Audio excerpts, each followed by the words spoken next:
A school is celebrating an outstanding milestone in Albury in the New South Wales southeast.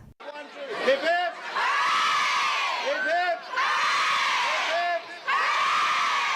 It's a milestone moment for the Scots School in Albury, 150 years since it first threw open its doors to the leaders of tomorrow. It's a huge birthday day for us, and it is our Founders' Day today, and they have celebrated this day for decades and decades, so that's why we wanted to celebrate our sesquicentenary today. Established in 1866 as the Albury Grammar School for boys, but in 1972 the girls came along. The principal at the time, Alistair Todd, took an Albury Grammar which already had over 100 years of history, joining with a proud school called Woodstock, and made it something new. Former student and board member Noel Stevens was one of many who saw big changes. I came from a country area as a little boy of 11 as a boarder in 1944, so it was all strange and new to me, but boarding I really enjoyed. He was on the school board for nearly 40 years and 13 of those as chairman. It's a great feeling to see it still prospering and doing well, and I hope it will well into the future. But today the students and teachers celebrated with cake and balloons.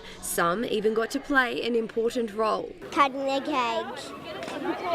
Cutting the cake through. Principal Peggy May said the school will hopefully prosper for another 150 years. That sense of I will learn and take myself and strive hard is an amazing culture, and to have the community that goes with it is extraordinary. The excitement will continue to fill the air with a dinner tonight.